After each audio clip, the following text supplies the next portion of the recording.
कैसे हैं आप लोग स्टूडेंट्स? लास्ट लेक्चर में सर ने लक्ष्मीकांत सर ने आप लोगों को शिष्टाचार स्टार्ट किया था, राइट? तो कहां तक हुआ था ऐश्वर्या? प्लीज मुझे थोड़ा सा गाइड करो जिससे मैं वहां से आगे स्टार्ट कर सकूं। ओके।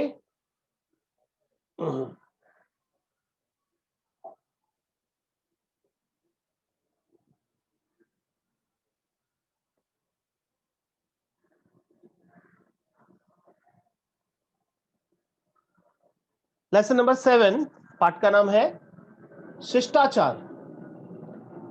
शिष्टाचार मतलब शिष्ट आचार। शिष्ट मतलब सभ्य, आचार मतलब व्यवहार, राइट? तो सभ्य व्यवहार क्या होता है, कैसे लोगों को पता चलेगा कि भाई हमारे अंदर मैनर है ना?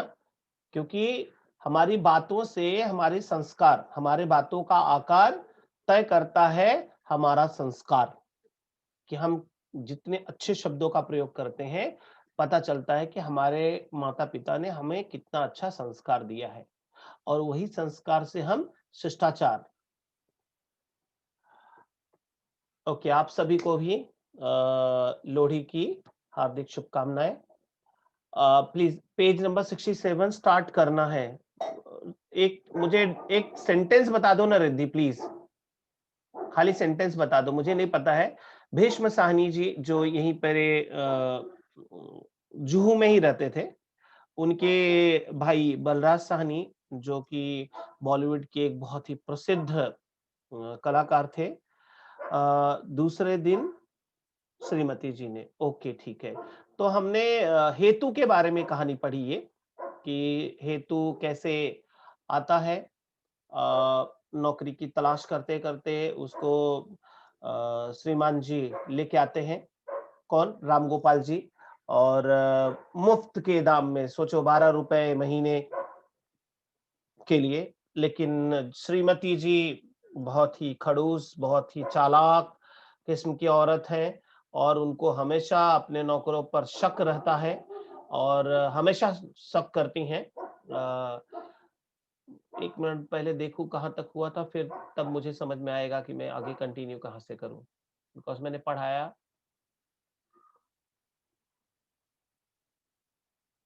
यहीं से।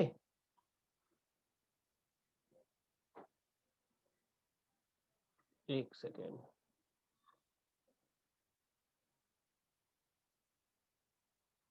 यहीं से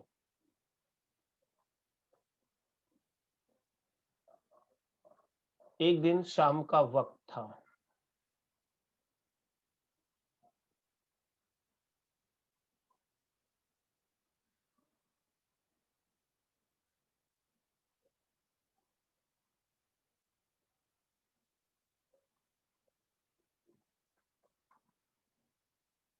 वही तो ढूंढ रहा हूँ। दूसरे दिन श्रीमती जी ने।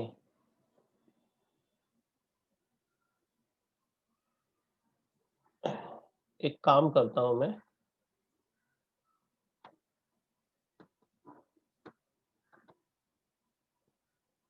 पेट यहां से मैं स्टार्ट करता हूं। एक दिन तो थोड़ा सा कनेक्ट भी हो जाएगा, एक एक पैराग्राफ पहले से होएगा, और क्या।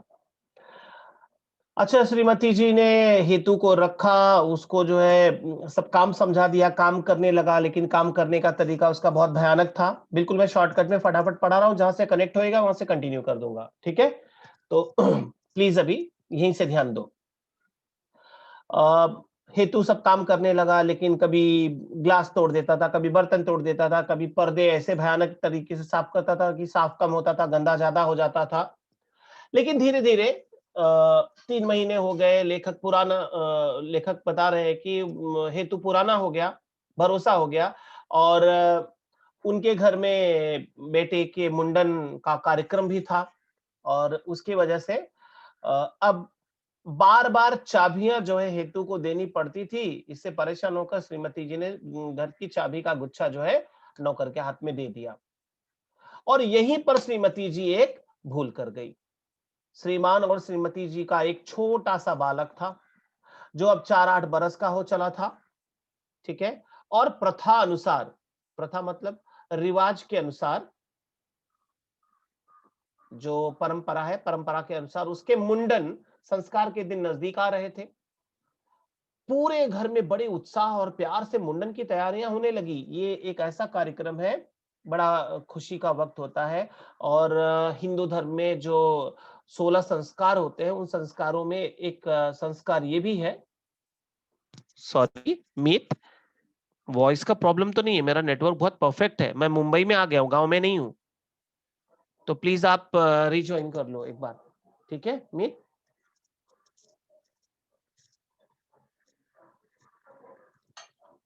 हाँ, तो उन्होंने मुंडन संस्कार के दिन नजदीक आ रहे थे। पूरे घर में बड़े उत्साह और प्यार से मुंडन की तैयारियां होने लगी।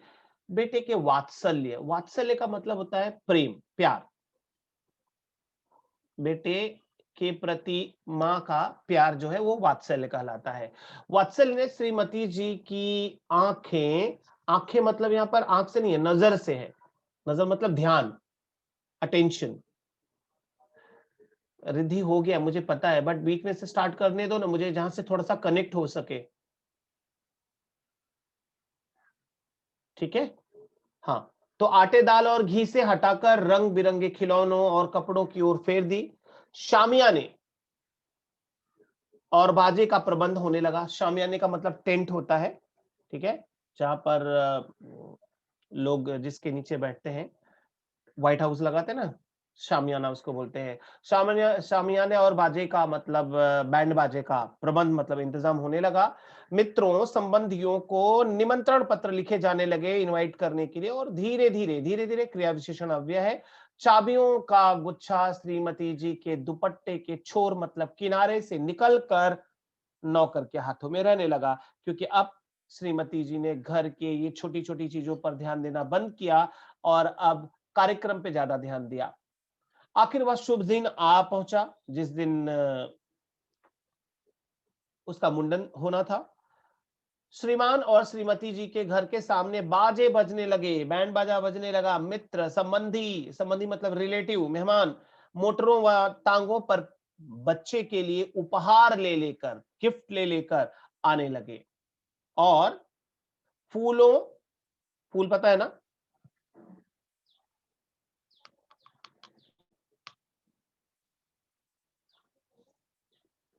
फानूस का मतलब होता है वो जो झूमर लगाते हैं ना, झूमर में जो ग्लास लगा होता है उसको फानूस बोलते हैं। और मित्र मंडली के हास्य विनोद, हंसी मजाक से घर का सारा वातावरण जैसे खिल उठा था। घर में एक नई रौनक आ गई थी।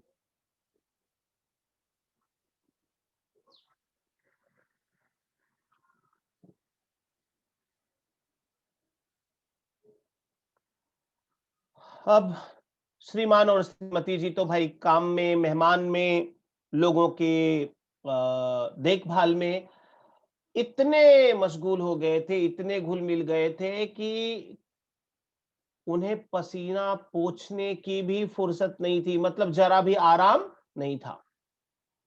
अब सोचो घर में जहां कार्यक्रम चल रहा हो, विद कैमरा बंद कर दो प्लीज। ठीक ऐसे समय में, एन उसी वक्त, ठीक उसी समय, हेतु कहीं बाहर से लौटा, बाहर गया था, बाहर से घर पर आया और सीधा श्रीमान के सामने आ खड़ा हुआ। श्रीमान मतलब घर के मालिक के सामने आ खड़ा हुआ और कहने लगा, क्या कहा? हुजूर, मुझे छुट्टी चाहिए, मुझे घर जाना है। श्रीमान उसी वक्त दरवाजे पर खड़े अतिथियों का स्वागत कर रहे थे, क्योंकि मेहमान तो घर आ रहे थे और घर के गेट पे खड़े थे, सबका स्वागत कर रहे थे आने वालों का। हेतु के इस अनोखे, अनोखे मतलब बिल्कुल अलग वाक्य पर हैरान हो गए, क्योंकि उन्हें उम्मीद नहीं थी कि जिस समय मेरे घर पे कार्यक्रम है, लोग मेहमान आ रहे हैं, उनकी देख रेख सेवा सत्कार करना है, उस समय ये घर जाने की बात कर रहा है। मालिक ने डांटते हुए पूछा, क्या बात है? हेतु ने कहा, हुजूर, मुझे घर बुलाया है, मुझे आप छुट्टी दे दें, बस छुट्टी दे दीजिए। आज के दिन तुम्हें छुट्टी दे दूं? मालिक ने डांटते हुए कहा, छुट्टी दे दे? वो भी आज के दिन तुम्हें छुट्टी दे दे, जिस दिन हमारे यहाँ कार्यक्रम है, जिस दिन हमें आदमी की जरूरत है। श्रीमान का क्रोध उबलने लगा, उनको बहुत क्रोध आया। क्रोध क्यों आया? भाई हमारे यहाँ कार्यक्रम है और तो ये जाने की बात कर रहे हैं। मालिक ने डांटते हुए कहा, जाओ अपना काम देखो, छुट्टी वुट्टी नहीं मिल सकती। मेहमान खाना खाने वाले हैं और इसे घर जाना है। लेकिन हेतु नहीं माना, फिर भी वहीं खड़ा रहा उनके पास, अपनी जगह से नहीं हिला। श्रीमान झुझला उठे। झुझला जाना मतलब क्रोधित होना, चिढ़ जाना। और क्रोधित होकर कहा, उन्होंने कहा, जाते क्यों नहीं? छुट्टी नहीं मिलेगी। फिर भी जब हेतु टस से मस न हुआ, टस से मस न होना, दृढ़ रहना, अपने बातों पर अड़े रहना, जब टस से मस न हुआ तो श्रीमान का क्रोध बेकाबू हो गया, आउट ऑफ कंट्रोल, काबू के बाहर हो गया, अनियंत्रित हो गया क्रोध। और उन्होंने छूटते ही हेतु के मुंह पर एक चांटा दे मारा। छूटते ही मतलब अचानक हाथ उठाया और खींचकर एक थप्पड़ मार दिया। और थप्पड़ मारते हुए कहा, उल्लू के पट्टे, यह वक्त तूने छुट्टी मांगने का निकाला है? चांटे की आवाज दूर तक गई। बहुत से मित्र संबंधियों ने भी सुनी और आंखें उठाकर भी देखा, मगर यह देखकर कि केवल नौकर को चांटा पड़ा है, आंखें फेर ली।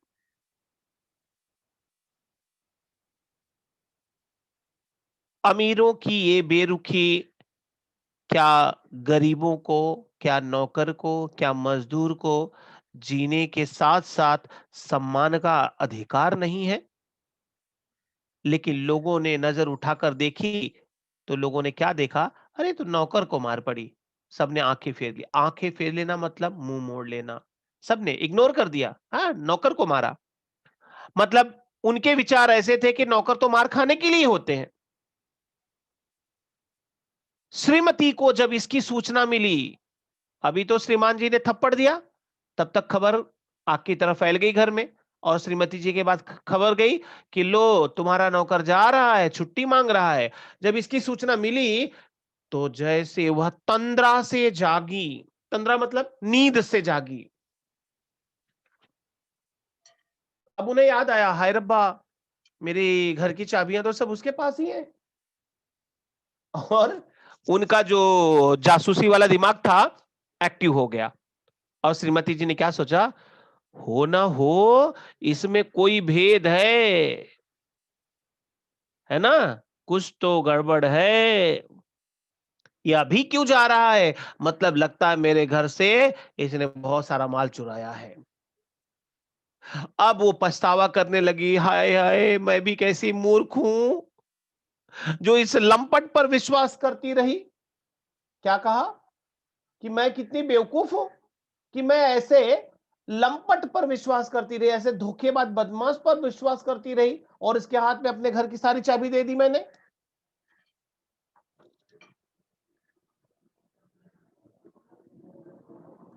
लिखा लंपट मतलब धोखेबाज या बदमाश।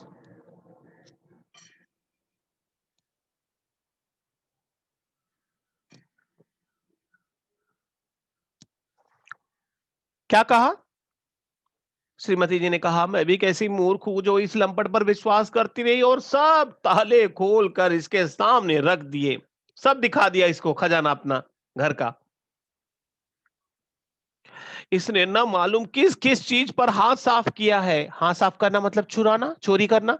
पता नहीं कौन कौन सा सामान चोरी किया इसने, जो आज ही के दिन छुट्टी मांगने चला आया है।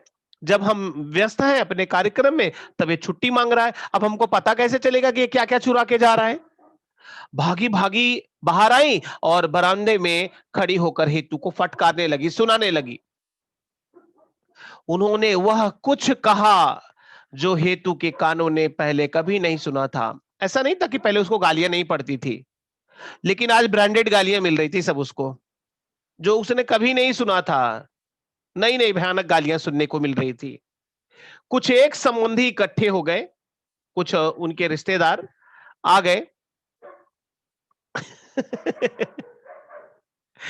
ऐश्वर्या ब्रांडेड मतलब अच्छी अच्छी गालियां उनको मिल रही थी, और ऐसी गालियां, ऐसी भयानक गालियां जो आज के पहले उसने नहीं सुनी थी। हमने पहले पार्ट में पढ़ा कि पहले भी गालियां मिल रही थी उसको, रोज गालियां देती थी, रोज बुरा भला कहती थी, राइट। मैंने ऐसे ही कह दिया। ठीक है, तो हेतु को फटकारने लगी और कुछ एक संबंधी इकट्ठा हो गए, और जल से कार्यक्रम में विघ्न पड़ता, विघ्न मतलब रुकावट पड़ता देखकर श्रीमान को कहा, क्या कहा, समझाने लगे। कौन? संबंधी लोग समझाने लगे कि भाई तुम्हारे यहां कार्यक्रम है। एक ने हेतु से पूछा, क्यों, घर क्यों जाना चाहते हो, क्या काम है? हेतु ने फिर धीरे से कह दिया, जी काम है। इस पर श्रीमती का गुस्सा और भड़क उठा। बताओ, इतना ढीठ है कि बोल ही नहीं रहा है, काम तो बता ही नहीं रहा है, ये बस कह रहा है काम है, अकड़।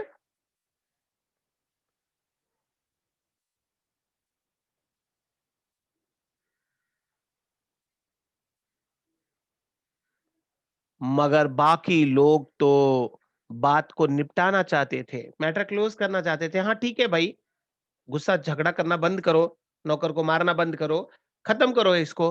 हेतु को चुपचाप धकेल कर परे हटा दिया।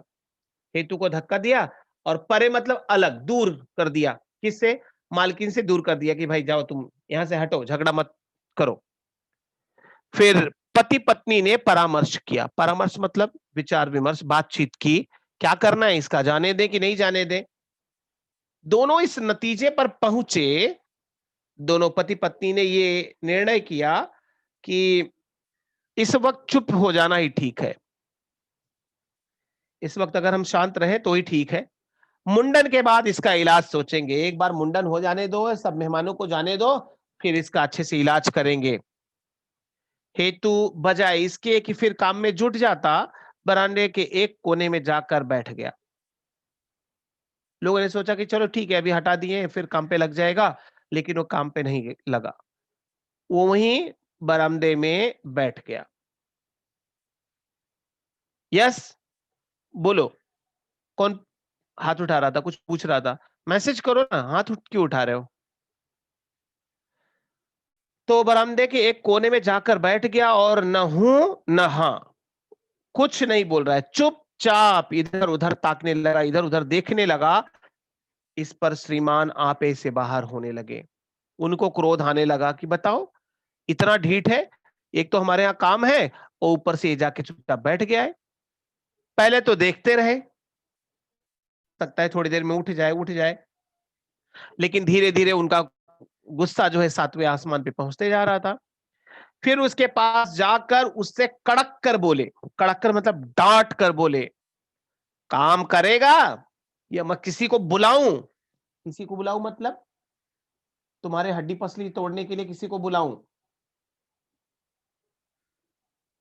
निपटाना मतलब समाप्त करना, मीनिंग लिख लो।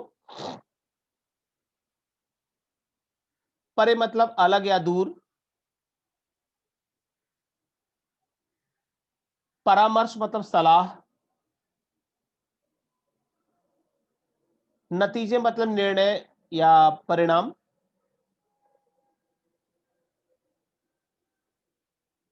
आपे से बाहर होना मुहावरा है जिसका अर्थ है बहुत क्रोधित होना। डांट कर कहा कि काम करेगा या किसी को बुलाऊं? हेतु ने फिर वही रट लगाई और शांति से मालिक से कहा, साहब मुझे जाने दो, मैं जल्दी लौट आऊंगा, मुझे काम है। आखिर जब जलसे में बहुत से लोगों का ध्यान उसी तरफ जाने लगा, तो दो एक मित्रों ने सलाह दी कि अरे भाई, उसका नाम पता लिख लिया जाए, उसकी तनख्वाह रोक ली जाए और उसे जाने दिया जाए, जाने तो उसे।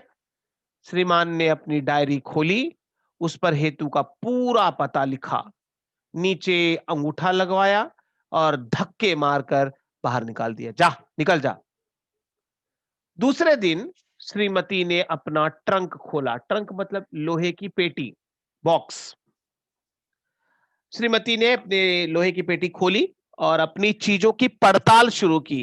पड़ताल मतलब देखना कि क्या गया और क्या है। खोजबीन चालू हो गई। अपने जेवर, सिल्क के जड़ाऊ सूट, चांदी के बटन, एक एक करके जो जो याद आया सब गिन डाला। मगर बड़े घरों में चीजों की सूची कहां होती है? अमीर लोगों के घर में कौन लिस्ट बना के रखता है कि मैंने क्या क्या रखा है और क्या क्या नहीं रखा है? और एक एक चीज किसे याद रह सकती है कि मैंने कौन कौन सी कीमती चीज रखी है? श्रीमती जल्दी ही थक कर बैठ गई, क्योंकि उनको कुछ याद ही नहीं आ रहा था कि क्या सामान चोरी हो गया। अब उसका गुस्सा, क्योंकि सामान याद नहीं आ रहा है, तो उसका गुस्सा किस पर निकाला? अपने पति श्रीमान जी पर। और पति को डांटते हुए श्रीमती जी ने कहा, तुमने उसे जाने क्यों दिया?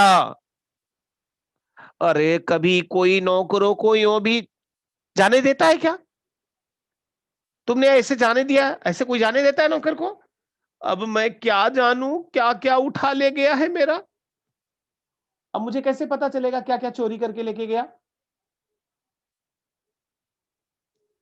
श्रीमान जी ने कहा, अरे जाएगा कहां? उसकी 3 महीने की तनख्वाह मेरे पास है। 3 महीने की पगार रोक के रखी है उसकी मैंने। उसने श्रीमती जी ने कहा, वाह जी, 150 की चीज ले गया तो 20 रुपए तनख्वाह की वह चिंता करेगा। अगर 150 रुपए की सामान चोरी करके लेके गया वो, तो क्या 20 रुपए के लिए आएगा तुम्हारे पास फिर से लौट कर? तुम अपनी चीजों को अच्छी तरह देख लो। श्रीमान जी ने कहा, तुम अपनी जांच पड़ताल कर लो। अगर कोई चीज भी गायब हुई है तो मैं पुलिस में इत्तला कर दूंगा। इत्तला मतलब इन्फॉर्म कर दूंगा, जानकारी दे दूंगा कि देखो भाई हमारे यहाँ चोरी हुई है, वो नौकर हमारे यहाँ ऐन मौके पे छोड़ के गया, वही चोरी किया होगा। श्रीमान जी ने श्रीमती जी से कहा कि भाई तुम पहले अपना, हाँ, एफआईआर कर दूंगा। तो इत्तला कर दूंगा, मैंने उसका पता वता सब लिख लिया है, सब एड्रेस है मेरे पास। पत्नी ने कहा, हाँ, तुम समझते बैठे हो कि उसने तुम्हें पता ठीक लिखवाया होगा? जो चोर होते हैं वो अपना सही एड्रेस लिखवाते हैं क्या? दूसरा नौकर आ गया और घर का काम पहले की ही तरह चलने लगा। जब श्रीमती जी को कोई चीज न मिलती, खोजती, कोई सामान नहीं मिलता, तो उनको एक ही शक होता, ले गया हेतु चुरा कर। तो वह हेतु को गालियां देती। पर श्रीमान धीरे धीरे दिल ही दिल में अफसोस करने लगे। उनको अफसोस हो रहा था, पछतावा हो रहा था। किस बात का? कई बार उनके जी में आया कि पैसे मनी ऑर्डर द्वारा भेज दें। जो एड्रेस उसने दिया है उसी पते पर जो है पैसा मनी ऑर्डर कर दूं, मैं पोस्ट से भेज दूं। मगर फिर कुछ श्रीमती जी के डर से कि पता नहीं श्रीमती जी को पता चले तो मुझे ही गालियां देने लगे। कुछ अपने संदेश नहीं, संदेह के कारण, संदेश नहीं, हाँ, संदेह है। टेक्स्ट बुक में भी शायद संदेश दिया हुआ है। एक सेकंड में स्क्रीन हटा रहा हूं, जरा टेक्स्ट बुक में देखो क्या दिया है। संदेह दिया है या संदेश दिया है?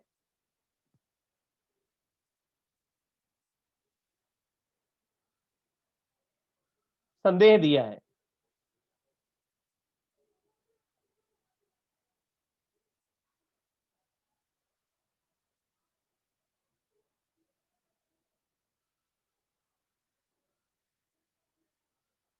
ठीक है, तो अपने संदेह के कारण, सही है ना? संदेह मतलब डाउट। उनको भी डाउट था कि पता नहीं सच में अगर उसने एड्रेस बराबर नहीं दिया है तो अपने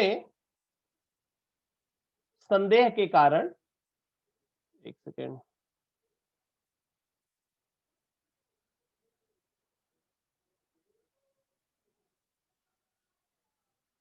हाँ, तो अपने, कहाँ गया, संदेह के कारण रुक जाते। एक दिन शाम का वक्त था। एक दिन शाम के समय थके हुए श्रीमान दफ्तर से घर लौट रहे थे, ऑफिस से अपने घर आ रहे थे, बिल्कुल थके हुए थे, पैदल ही चले आ रहे थे, जब उनकी नजर सड़क के पार, सड़क के उस पार एक धर्मशाला, एक धर्मशाला में जहां पर गरीब लोग जाकर रुकते हैं, एक धर्मशाला के सामने खड़े हुए हेतु पर नजर पड़ गई, गड़ गई नहीं, पड़ गई, नजर पड़ी उनकी। उन्होंने देखा कि ये तो हेतु है, सड़क के उस पार था। वही फटे हुए कपड़े, वही शिथिल अरूप चेहरा, शिथिल मतलब शांत और अरूप मतलब बदसूरत चेहरा। उन्हें पहचानने में देर नहीं लगी, अरे ये तो हेतु है, कपड़ा तो वही है, चेहरा भी वैसे ही है, भयानक वनमानुष जैसा दिख रहा है। झट से तुरंत सड़क के उस पार करके हेतु के सामने जा खड़े हुए, उस पार गए और हेतु के सामने खड़े हो गए और उसे कलाई से पकड़ लिया, उसके हाथों की कलाई को पकड़ लिया। क्यों पकड़ा? कि जैसे ये चोर है, और हाथ पकड़कर तब क्या कहा, अरे तू कहां था इतने दिन, गांव से कब लौटा? हेतु ने कहा, अभी अभी लौटा हूं साहब। हेतु ने जवाब दिया, काम कराया अपना? उसने कहा, जी। अब भाई डाउट तो था ही ना, संदेह तो मन में था ही। अब श्रीमान जी ने पूछा, कौन सा ऐसा जरूरी काम था जो जलसे वाले दिन भाग गया, हमारे यहाँ उत्सव वाले कार्यक्रम वाले दिन तू भाग गया था, कौन सा ऐसा अर्जेंट काम था? हेतु चुप रहा। फिर से कहा, श्रीमान जी ने कहा, बोलते क्यों नहीं, क्या काम था? अरे मैं कुछ नहीं कहूंगा भाई, सच सच बता दो, क्या काम था?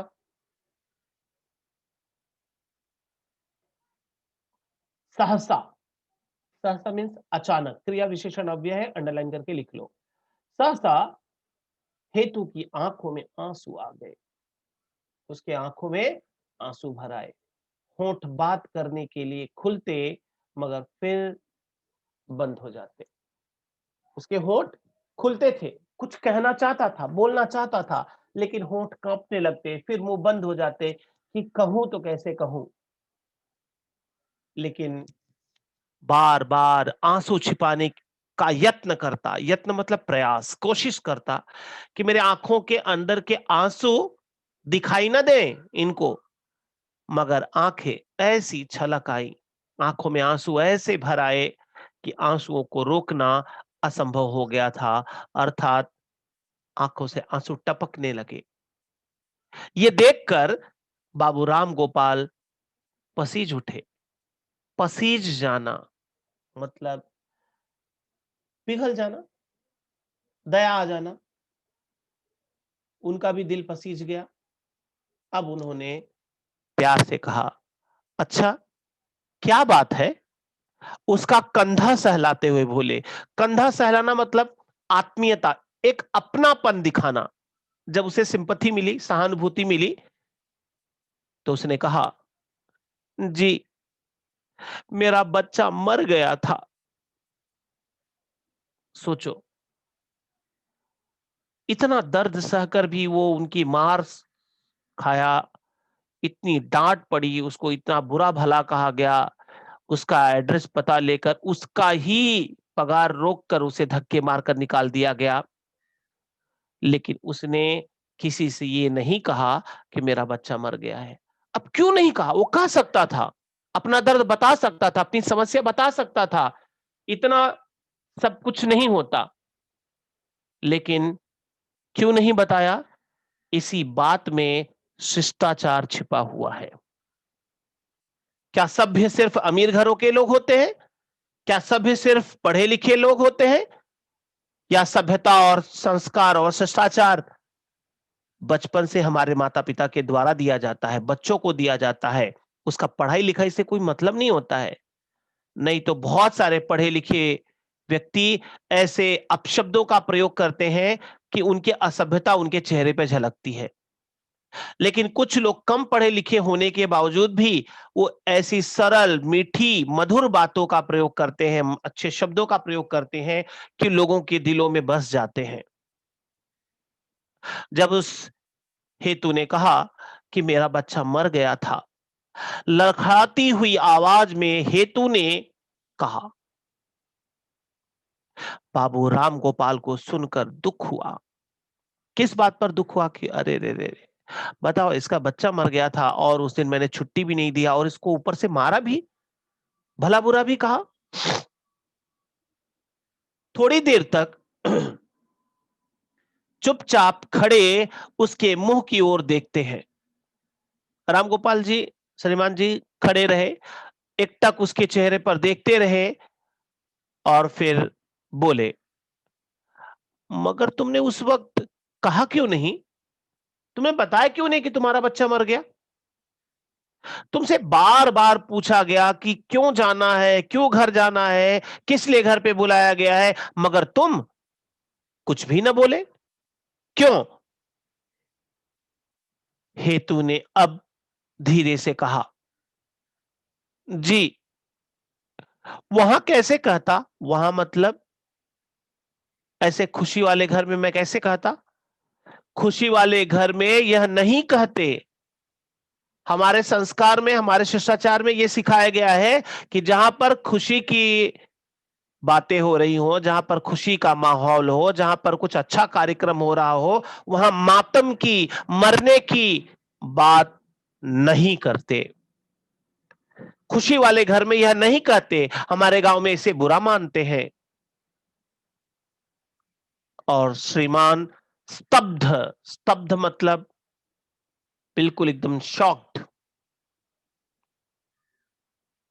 हैरान, उस उजड्ड गंवार के मुंह की ओर देखने लगे। जिसको उजड्ड और गंवार समझते थे, उसके मुंह से ऐसी बात सुनकर श्रीमान जी हैरान हो गए। अरे बाप रे, बताओ, गांव में रहने वाला यह गंवार व्यक्ति ऐसी शिष्टता की बात करता है, ऐसी सभ्यता की बात करता है। सोचो कितनी अच्छी सोच थी। तो शिष्टाचार किस में था? रामगोपाल जी में था, या उनकी पत्नी में था, या हेतु में था? बोलो। उनके नौकर हेतु में था। Very good. तो फाइनली ये पूरा पाठ समाप्त हुआ। जी बिल्कुल सही, हेतु में था। तो उड़ान है, उड़ान पोएम है, आपको है कि नहीं उड़ान? पक्का ना?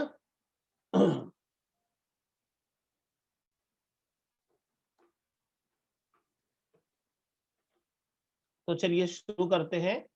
उड़ान।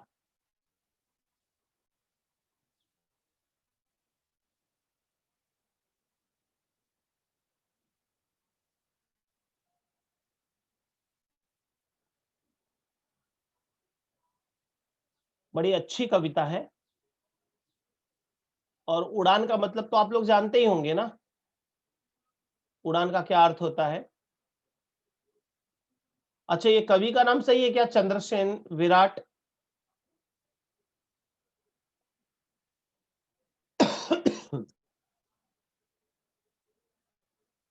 सही है ऐश्वर्या? ओके ठीक है। तो उड़ान का मतलब होता है कि भाई उड़ना,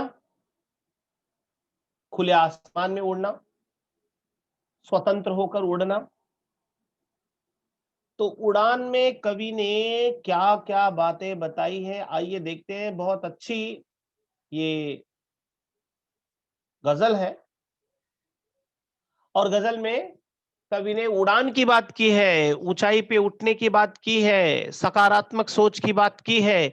और क्या कहते हैं? अंधेरे के इलाके में किरण मांगा नहीं करते। क्या कहते हैं? अंधेरे के इलाके में किरण मांगा नहीं करते, जहां हो कंटकों का वन, सुमन मांगा नहीं करते। कितनी सरल और कितनी सीधी बात कवि ने कहा।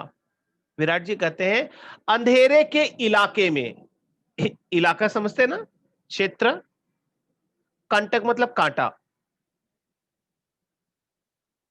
कांटा तो पता ही होगा।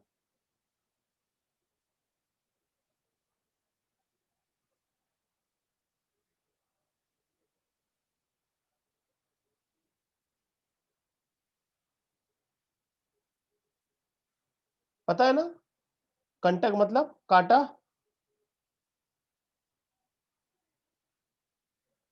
हाँ, तो कवि क्या कहते हैं, अंधेरे के इलाके में, जहां पर अंधेरा है, अंधेरे क्षेत्र में, किरण मतलब प्रकाश, उजाला मांगा नहीं करते। इसका मतलब, इसका अर्थ क्या हुआ कि भाई जहां अंधेरा है वहां उजाले की जरूरत नहीं है, और जहां पर कांटा है वहां पे फूल की जरूरत नहीं है।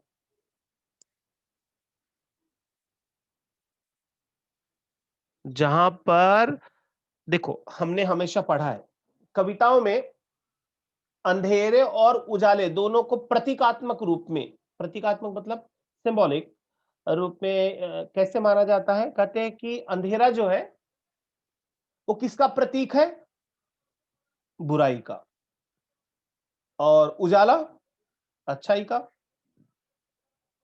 राइट। तो कवि कहते हैं कि जहां पर बुराई है, जिस जगह पर बुराई है, बुरे लोगों से आप अच्छाई की उम्मीद नहीं कर सकते। मत करो अच्छाई की उम्मीद, जो बुरे हैं वो बुरे हैं। वैसे ही जैसे जहां पर कांटों का जंगल है, वहां पर आप फूल की उम्मीद नहीं कर सकते हो, वहां पे कटीले झाड़ी होंगे, वहां पे आपको फूल नहीं मिल सकता है। वैसे ही जैसे बुरे लोगों के अंदर अच्छाई की उम्मीद नहीं की जा सकती है, वैसे ही जैसे कांटों के जंगल में फूल की उम्मीद नहीं की जा सकती है। क्लियर हुआ? कोई डाउट?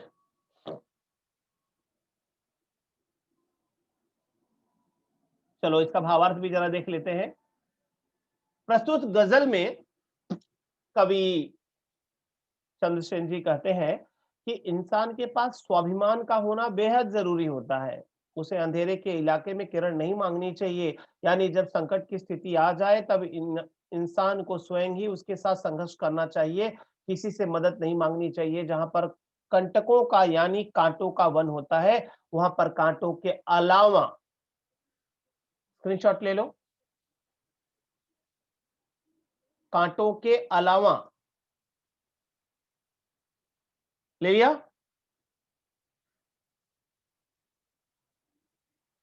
कुछ नहीं होता है, कांटों के अलावा जंगल में कुछ नहीं होता है। वहां पर सुमन नहीं हो सकते हैं, अर्थात संकट की परिस्थितियों में सर्वत्र कांटे ही कांटे होते हैं।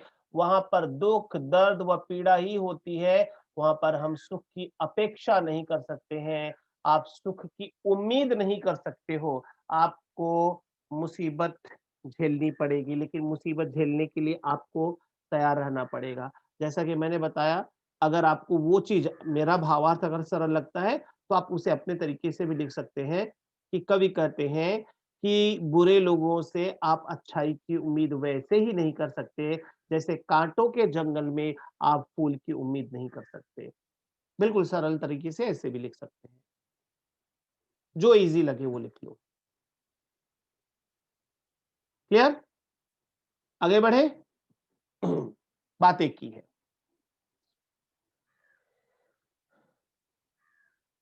गजल की अगली लाइन देखते हैं। कवि कहते हैं जिसे अधिकार आदर का, जिसे अधिकार आदर का झुका लेता स्वयं मस्तक, जिसे अधिकार आदर का झुका लेता स्वयं मस्तक, नमन स्वयमेव मिलते हैं नमन मांगा नहीं करते। जिसे अधिकार है। किस बात का अधिकार है? आदर पाने का, सम्मान पाने का। कौन है सम्मान पाने का अधिकारी? जिसके अंदर कुछ टैलेंट होगा ना, जिसके अंदर कुछ गुण होंगे, जिसके अंदर कुछ हुनर होंगे, उसी का तो हम सम्मान करते हैं। कि आरू गैरू नत्थु खैरू, किसी का भी हम सम्मान करते रहते हैं। किसका सम्मान करते हैं हम अपने जीवन में? जिसके अंदर कुछ क्वालिटी है, टैलेंट है, उसी का करेंगे ना सम्मान। हाँ, टैलेंटेड पर्सन का। तो कवि कहते हैं झुका लेता स्वयं मस्तक।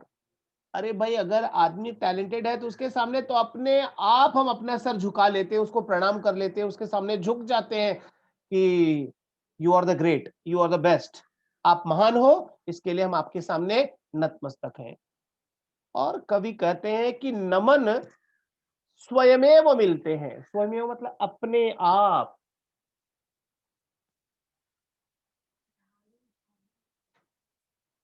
नमन स्वयमेव मिलते हैं, अपने आप जो है लोग सर झुका लेंगे। बस आपके अंदर टैलेंट होने की जरूरत है। नमन मांगा नहीं करते। मांगने से, किसी के कहने से थोड़ी ना, ए भाई मैं आ गया हूं, चलो प्रणाम करो सब लोग, चलो मेरे सामने झुक जाओ। ए पागल है क्या, तुम्हारे सामने क्यों झुकेंगे? लेकिन जिसके अंदर टैलेंट है, हुनर है, गुणवान है, सुशील है, सभ्य है, उसके अंदर अच्छी खूबियां हैं, तो न चाहते हुए भी लोग, भीड़ तो अपने आप जमा हो जाएगी। प्रणाम करना, उसे ऑटोग्राफ लेना, उसके सामने झुक जाना, ये तो सब अपने आप होता है। इसीलिए कवि ने कहा कि देखो, सम्मान मांगा नहीं जाता है, सम्मान दिया जाता है। क्योंकि सम्मान के काबिल व्यक्ति होना चाहिए, सम्मान तो अपने आप मिलेगा। मतलब आप लोगों पर दबाव मत डालो, बल्कि अपने आप को इतना विनम्र और इतना महान बनाओ कि अपने आप ही सारी दुनिया आपके सामने झुक जाए। क्लियर? कोई डाउट?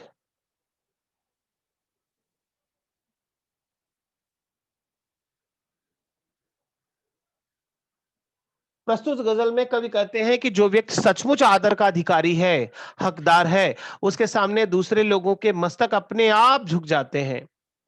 ऐसे व्यक्ति को किसी से नमन या आदर सम्मान मांगने की जरूरत नहीं होती, बल्कि उसे तो अपने आप आदर मिल जाता है। व्यक्ति के पास विनम्रता होनी चाहिए, पोलाइटनेस होना चाहिए। आप अगर विनम्र हो तो सामने वाला अपने आप झुक जाएगा। अगर आप झुकने के लिए तैयार हो, आपके अंदर विनम्रता है, तो सामने वाला अपने आप झुकेगा। क्योंकि विनम्रता ही एक सर्वोत्तम गुण है। विनम्रता क्या है? एक सबसे बेहतरीन गुण है। और ये सबके अंदर नहीं होता है। अगर विनम्रता नहीं है तो सामने वाला व्यक्ति क्या है?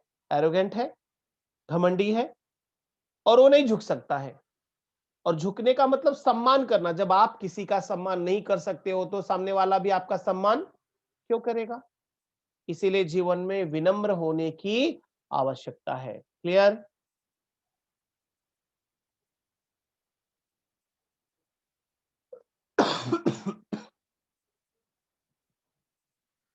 लिख लिया भावार्थ?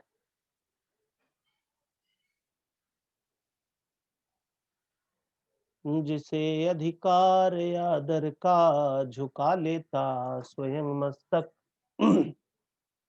नमन स्वयमेव मिलते हैं, नमन मांगा नहीं करते। और अगली लाइन में क्या कहते हैं?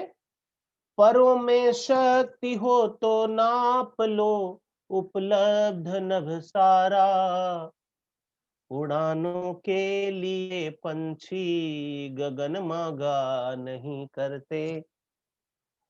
कितनी अच्छी लाइन कहा कि परों में शक्ति हो। किसको कह रहे हैं? पक्षी को कह रहे हैं। वो पक्षी, अगर तुम्हारे पंखों में ताकत है, अगर तुम और ऊंची परवाज भर सकते हो और ऊंची उड़ान भर सकते हो, तो तुम्हारे लिए मौका ही मौका है, अपॉर्चुनिटी ही अपॉर्चुनिटी है। नाप लो, उपलब्ध है, प्रस्तुत है। क्या? नभ सारा। नभ मतलब आकाश, सारा मतलब पूरा आसमान तुम्हारा है। तुम जितने ऊंचाई पे जा सकते हो, जितनी दूर जा सकते हो, वो तुम्हारा क्षेत्र है। मतलब हे इंसान, अगर तुम्हारे अंदर ताकत है, तुम्हारे अंदर, यहां पर ताकत का मतलब पावर से नहीं है, स्ट्रेंथ से नहीं है, काबिलियत से है, टैलेंट से है। हे इंसान, अगर तुम्हारे अंदर गुण है, हुनर है, तो ये जो नभ है, मतलब जो अपॉर्चुनिटी है, जो अवसर है, वो तुम्हारे लिए प्रस्तुत है। तुम जितना पाना चाहते हो उतना मौका तुम्हारे पास है, बस तुम्हारे अंदर हुनर होना चाहिए उसे प्राप्त करने का। एज ए स्टूडेंट हम इतना हार्ड वर्क, इतना स्टडी क्यों करते हैं? जिससे कि कल के जीवन में, हाँ, एबिलिटी, राइट ऐश्वर्या, हाँ, जीवन में जब भी कोई भी मौका आए हमारे पास, तो हम उस मौके के लिए हम तैयार रहें, इसीलिए हम पढ़ाई करते हैं।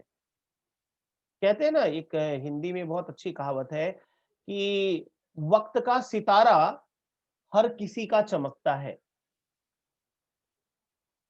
वक्त का सितारा हर किसी का चमकता है, मतलब ये वक्त जो है ना, सबको मौका देता है, बराबर मौका देता है। लेकिन बस जरूरी ये है कि जब वो मौका आता है तो क्या हमारी तैयारी पूरी है? अगर हमारी तैयारी पूरी है, हमने उतनी मेहनत करके रखी है, उसके लिए हमने अपने जीवन को अब लोहे की तरह तपाया है, मजबूत बनाया है, कीमती बनाया है, हमने बहुत सारे हुनर सीख रखे हैं, तो वो मौका जब भी आएगा वो हमारा होगा, कभी हमारे हाथों से फिसल कर नहीं जाएगा। इसीलिए कवि ने कहा कि परों में अगर तुम्हारे ताकत है, अगर तुम्हारे अंदर वो हुनर है, तो नाप लो, तय कर लो, प्राप्त कर लो। ये सारा आसमान तुम्हारा है, ये सारा संसार तुम्हारा है, तुम जितना पाना चाहते हो पा लो। क्योंकि उड़ानों के लिए पंछी गगन मांगा नहीं करते। जब आसमान में पक्षी उड़ता है ना, तो ये नहीं कहता है ओ सब लोग हट जाओ भाई, आसमान खाली कर दो, मैं उड़ने वाला हूं। वो अपनी जगह बना लेता है। आप अपनी काबिलियत से अपनी जगह बनाइए। देश में, दुनिया में कितनी भी जनसंख्या क्यों ना बढ़ जाए इंसान की, लेकिन काबिल लोगों के लिए हमेशा जगह रहती ही रहती है। उन्हें जगह ढूंढने की जरूरत नहीं पड़ती है। इस चीज को कवि ने इस लाइन में समझाया है। उम्मीद करता हूं समझ में आया होगा। यस स्टूडेंट्स, समझा? पर मतलब पंख।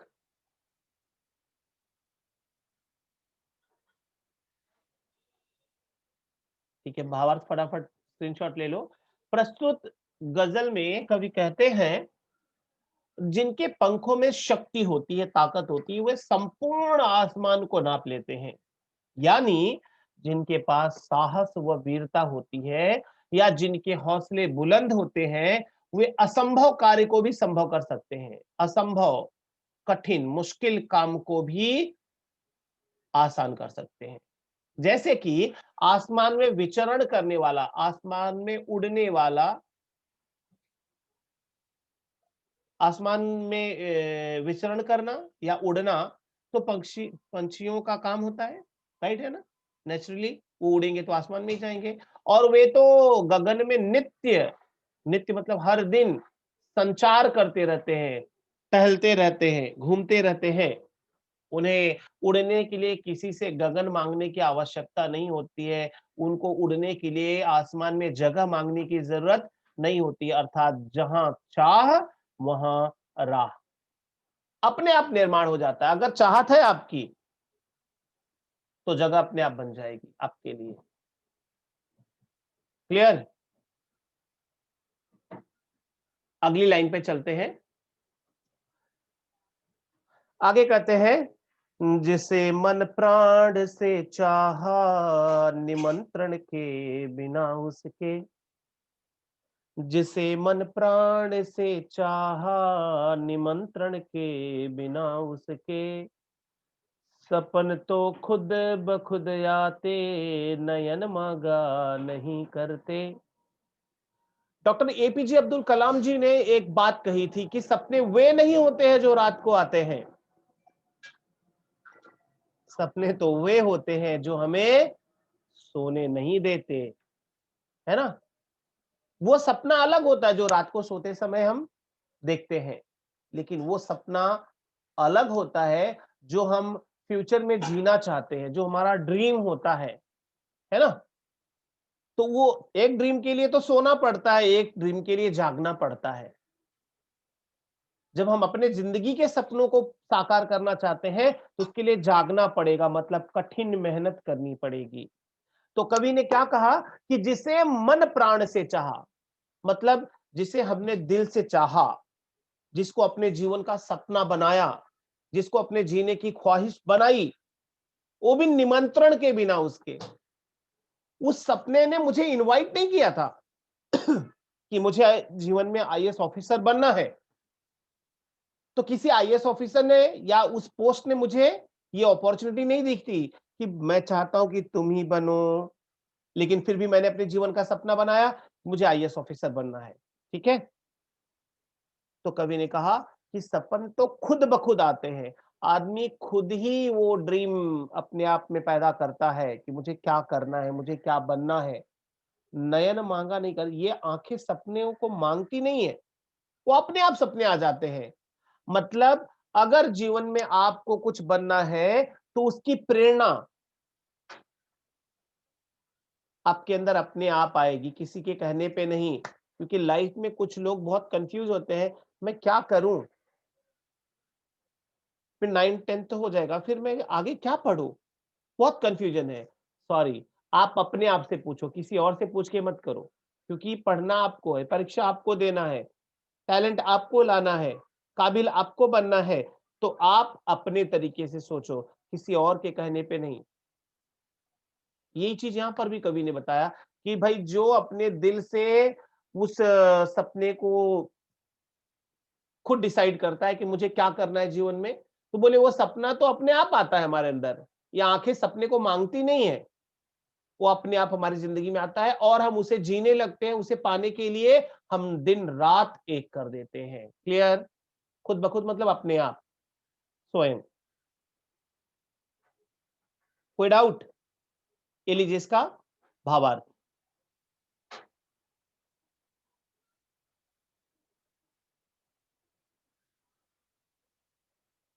प्रस्तुत गजल में कवि कहते हैं कि व्यक्ति जिसे अपने प्राण से भी अधिक चाहता है, अपने दिल से भी ज्यादा चाहता है या प्यार करता है, भले उसका निमंत्रण आए या ना आए, तो भी व्यक्ति को उसके साथ उसके सपने आते रहते हैं।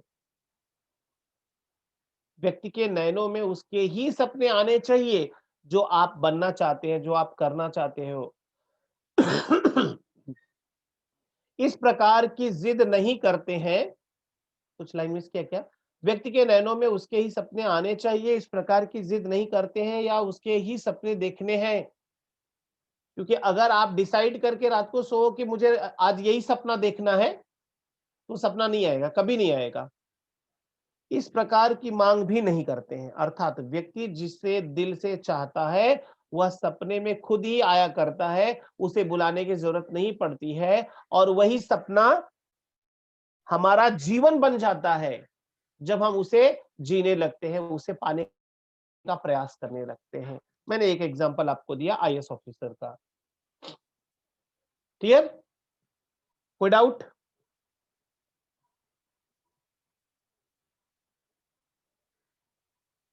स्क्रीनशॉट लिया इसका?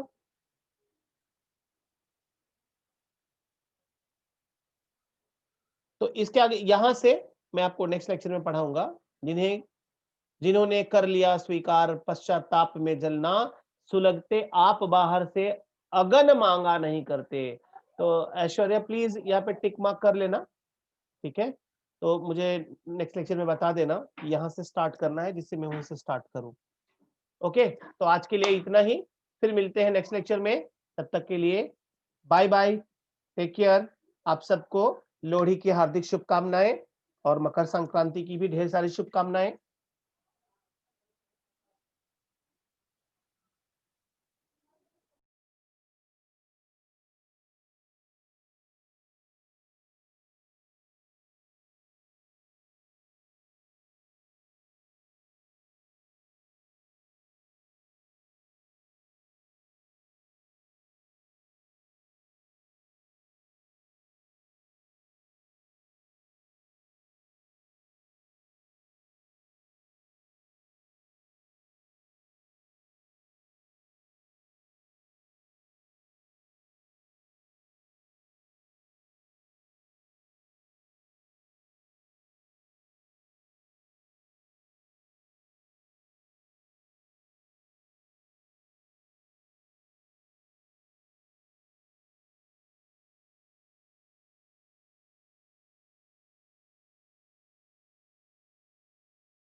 नरेंद्र सर,